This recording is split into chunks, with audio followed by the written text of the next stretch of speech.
Hey everybody, thanks for watching. This is a vlog on the golf course, back in my local golf course finally, in Long Beach, California. I just the night before this got back from Virginia, and while I was on the plane, I did a text message to my friend Joe. Here's the mighty Joe Frazier here, a friend of mine, a good player. Who just won a tournament, actually. We'll talk to him more about this. And my other friend, Harold Kolubid, who has some really big news that he's about to share here on the channel. Really exciting stuff for his golf game. And we're playing a match, the three of us, stroke play, on the back nine at Recreation Park in Long Beach, California. Beauty. Harold hit a great one, and Joe hit a poor one. I hit a good one. Hey guys, you remember Harold? Say hi, Harold. Hi. Harold, so we haven't seen you in about 10 months on the channel. Yeah, it's been a while. What have you been up to? Professionally and also golf-wise? Actually, I just got done with PJ Canada's Q School. I got my cards. I'll be up there for the summer. Oh, exciting! Yeah, so I'd love to travel up there and follow your yeah, it'd be awesome. progress. Do a little. They wouldn't let me do a vlog, but maybe a practice vlog. Yeah, no, it's that'd be cool. Yeah, I'm excited. So what'd you have to shoot? Well, for us, 6 over ended up getting their card. So we'll be up. So I mean, it was tough, huh? Yeah, 5 qualifying sites. So wow, should be pretty exciting. So you're on the tour, huh? Mm-hmm. Okay, so there's no more stages or anything like that. Okay, very good. Yeah. Well, we'll catch up with Harold some more as we go through our round today. How's you played here yesterday? How's the shape of the course? It's okay. Okay. The greens were pretty bumpy. All right. But other than that, it's pretty good. All right, congratulations to Harold for that. We'll all be checking him out on PGAtour.com. You can see all the leaderboards and everything. He's going to try to Monday qualify coming up on, I think, May 29th or something. And then after that, he gets exempted into the first, I think, 4 or 5 tournaments after that. And then there's a reshuffle. And so he needs to make money pretty quickly to stay on it. Getting your card is it's only like a temporary thing, you know. You got to actually be doing it. So I think he'll be able to. His game has improved quite a bit, even in the last year since I've been playing with him, because he's a lot longer now. Somehow he's had some technical changes, and he's gotten a lot longer. All right, I hit a good iron shot. Really made a good divot. I'm watching it. It just came up a little short. Just misjudged how far it would go.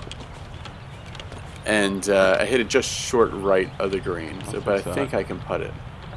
And I will fix that divot. All right, so here's Joe.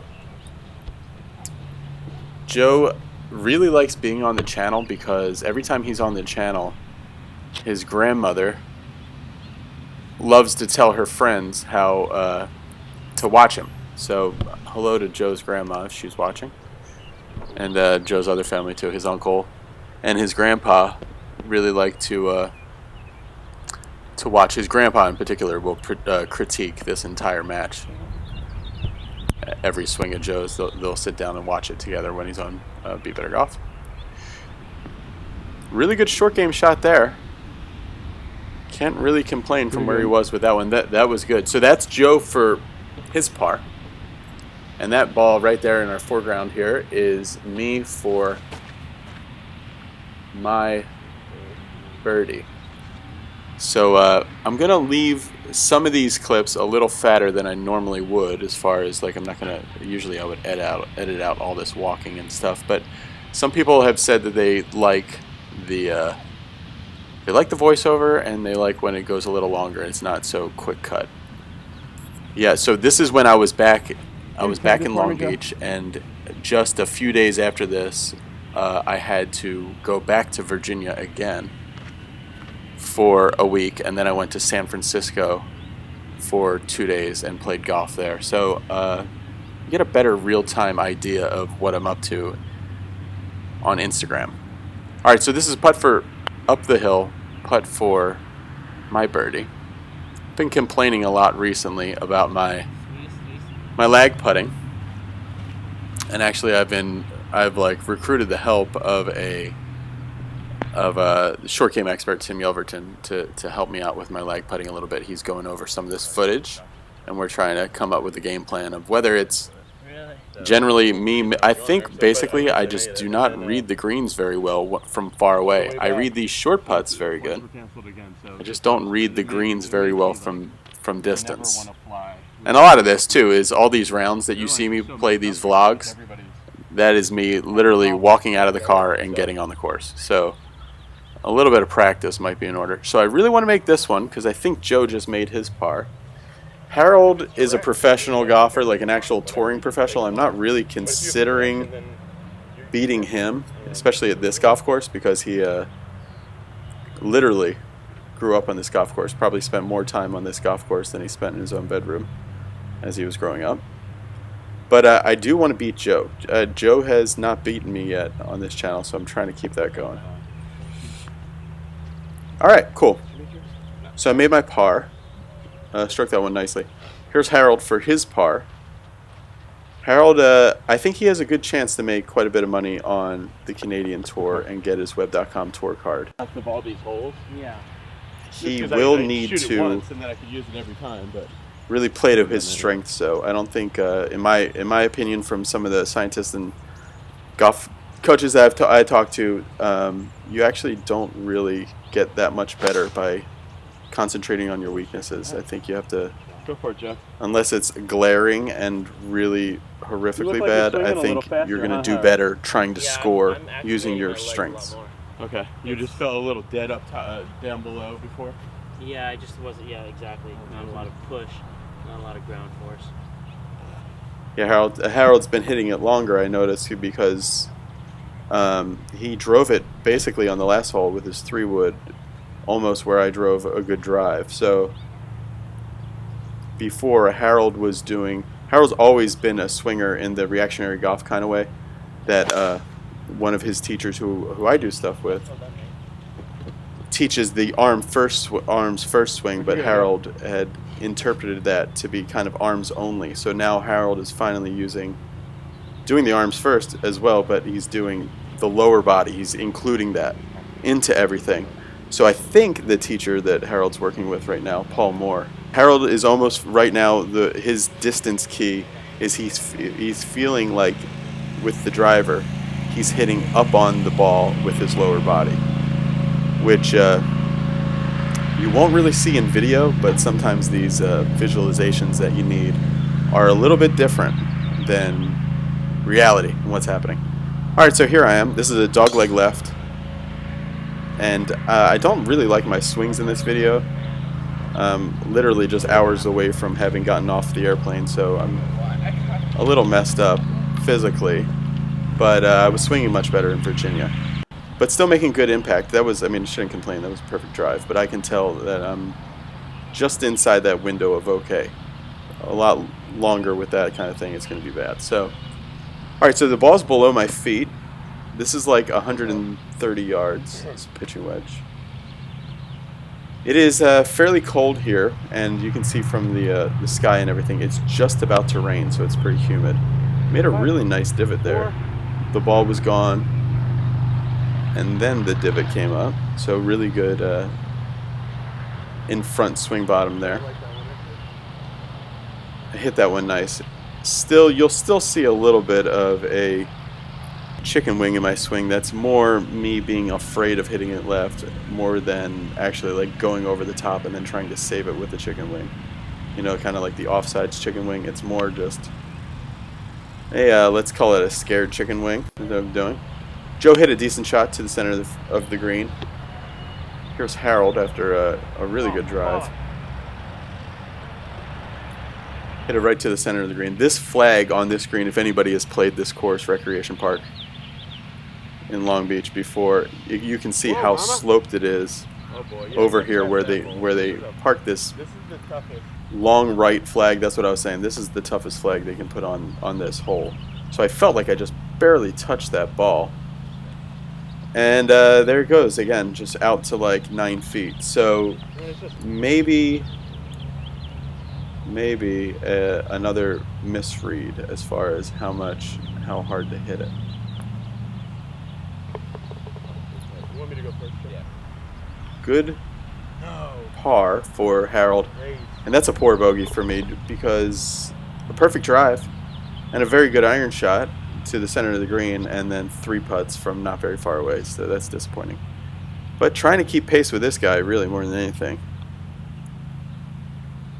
That's a bogey for Joe as well. 2 3 putts for Joe and I, so Joe and I should probably get together and just work on our leg putts.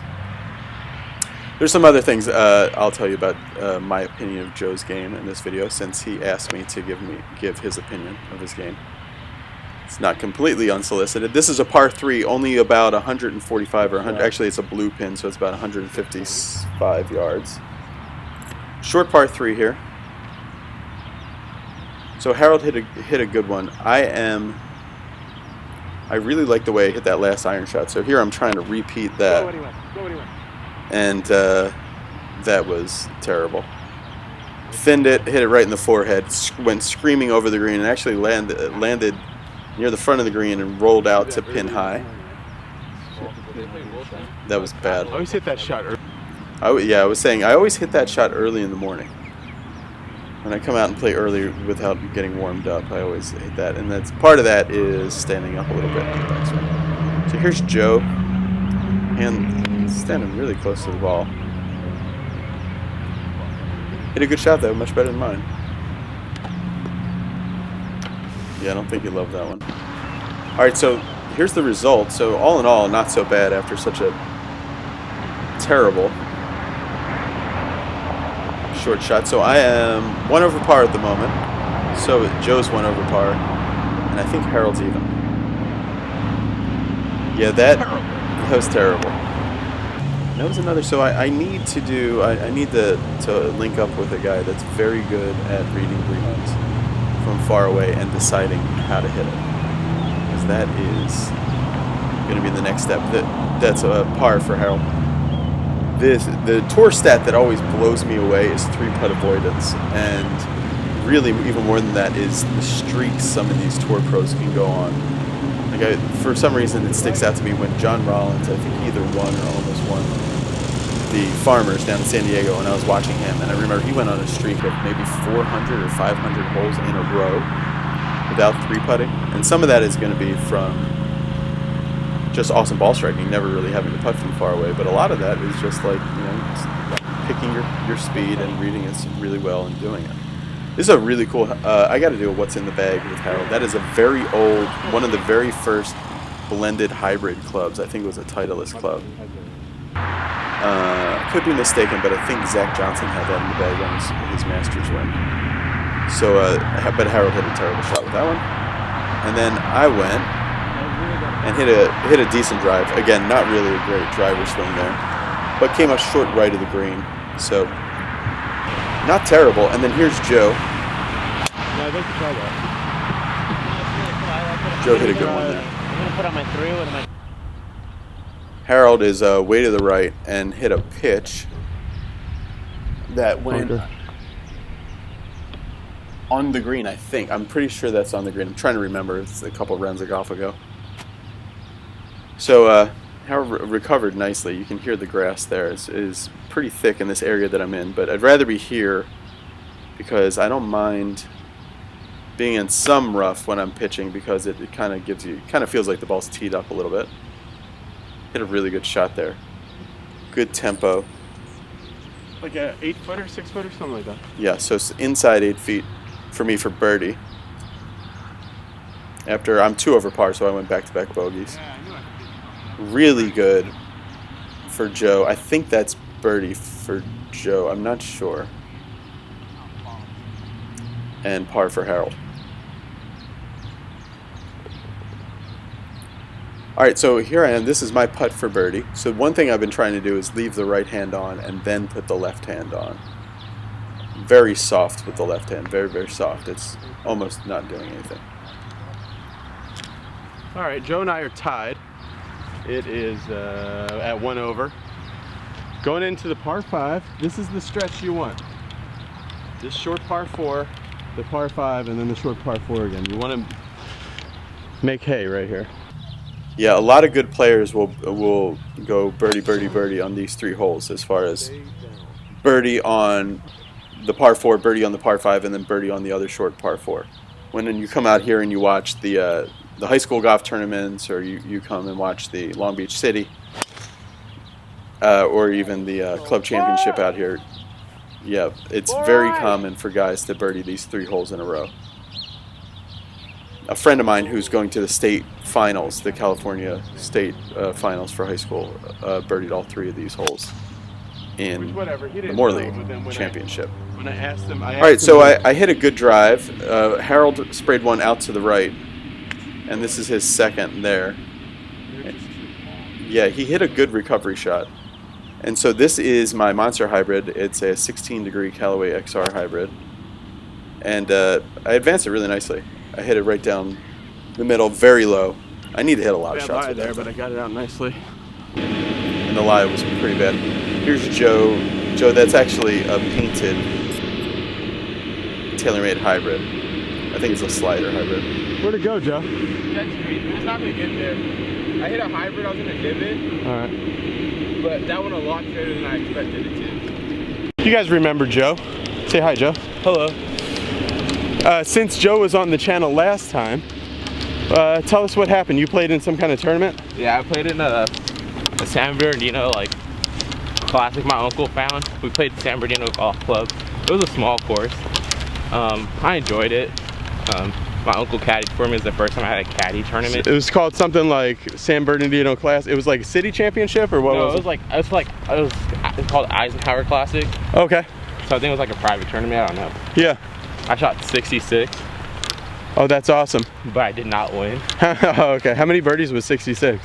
I had 7 birdies and 1 bogey. Wow, that's great. Yeah. It was a really small course though. I enjoyed it. I hit a lot of drivers where I shouldn't have. That was like your second week with the Seymour putter, right? Yeah, and now the Seymour putter's gone. Now it's gone, but Fine joke. been hopping around.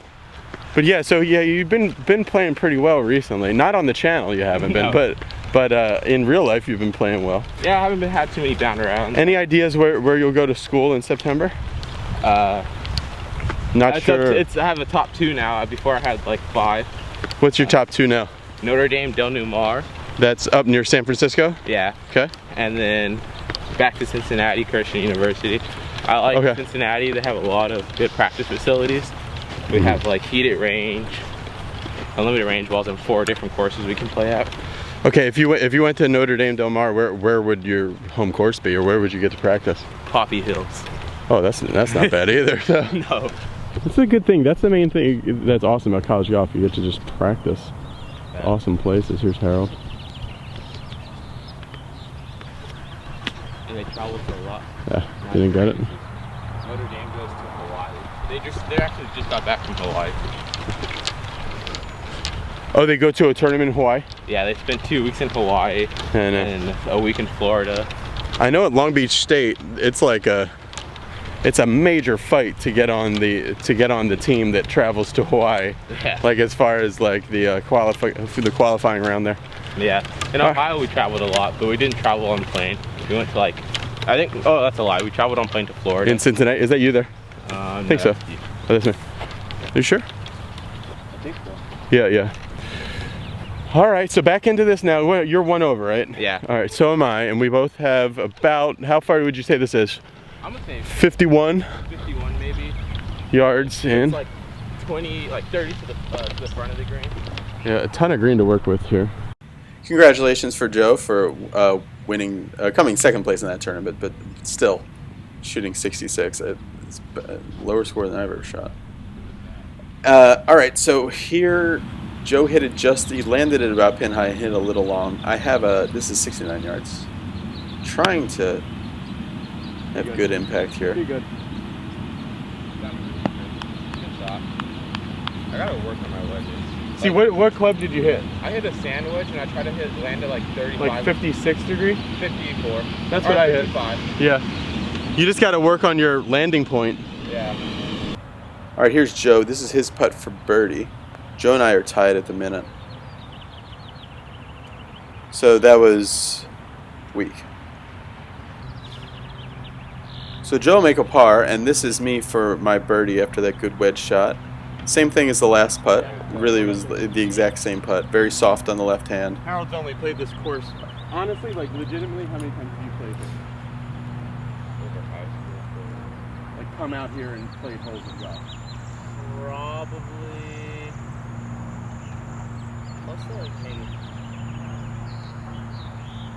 almost 8,000. Yeah, because there's 300 days in a year, so Harold has played here almost 3,000 times. And if you look at the Malcolm Gladwell Freakonomics stuff, that's how you get to be an expert at something. It's not really anything special. You just got to do it again and again. Good putt. I'll take par from where I was. Yeah. Was all that par, all that adventure? Yeah, Harold made par after all that. I think Harold is even par. Even par, I think. It's like 4.8 or something like that. All right, I hit a really good drive. Just watch me for a second here. Pretty much the same. Those guys are in another world, but yeah, that deserved a fist pump because I hit that really good. All right, here is Joe. Now I'm You know, it's the awareness that you need. back to even, and Joe is still Not just going out there and one beating over. balls 310 yards. Here, Howard's talking about his two younger brothers. They play golf and watch the channel. Good friends of mine, and good friends of my son's. Just talking about their mental game strategy as they're growing up. The thing that Harold matured into was actually not just picking a number and hitting it, but actually picking out the shot that is the percentage play, regardless of just getting up and saying, okay, this is 168 yards, I'm going to hit my 7-iron. This is 102 yards, I'm going to hit my wedge. Like, actually picking the shot and playing the game of golf, and not just doing like driving range or a simulator kind Shot, of game. Joe. Is what Harold was telling me there. Harold hit a good one, and then I hit a very poor shot that came up really short. So bad. I hit that like it was a 30-yard shot. Just such a small swing. Yeah, that was poor. It's much easier to chip in Virginia than it is in California. This grass around these greens will grab your club so much, and because you know that it grabs your club, half the time you'll stub it, and some of the time you'll hit it thin because you're worried about stubbing it, which is what I did there. That was just a little thin. Ran out to this spot, but man, that's 3 really good 8-footers in a row. So happy that I'm putting well. Yeah, actually, the kid I was telling you about, Tyler Schaefer, has an amazing putting routine. His coach, David Heinen, and I might do a video with Tyler about it. Oh, Joe. It's a great way to putt. All right, so Good putt. good putt by Joe there to finish. I think that's par for Joe. Sorry about the leaderboard's all messed up in this episode, guys, but I'm still 1 stroke up on Joe.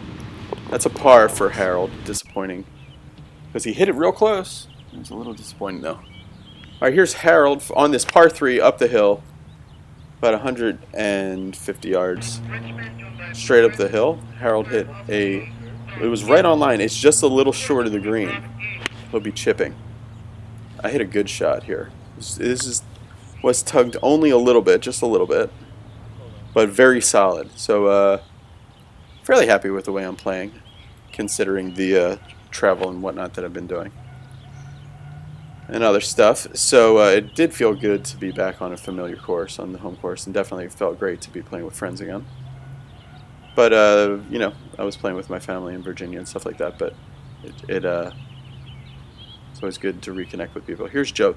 I wanted to show you guys that because Joe's pre-shot routine or whatever else, I think does need to be changed. He's very slow, or he just takes a long time to make it happen. I think if he kept in motion a little bit more, I think it might be something he'd want to think about, because he kind of freezes before he hits the ball for a good 25 seconds or so. I was talking through that last one, but you may note, I just noticed it because I'm editing all these videos, and I always find myself cutting out a lot of footage before Joe hits the ball. Get it there. All right, so I made a par and Joe made a bogey, so that puts me 2 strokes up on Joe here. Here is the par 5. This is like 530 yards or 535 yards. Way down a hill. It's always hard to see. Elevation changes are hard to see on video, but this is way down a hill. Harold hit a very good drive. Joe hit a poor one that he thought might have been lost into the weeds. I hit a really straight drive, not a very good drive, but very straight. I got it high on the face. Joe actually hit a provisional, but I think he found his first one.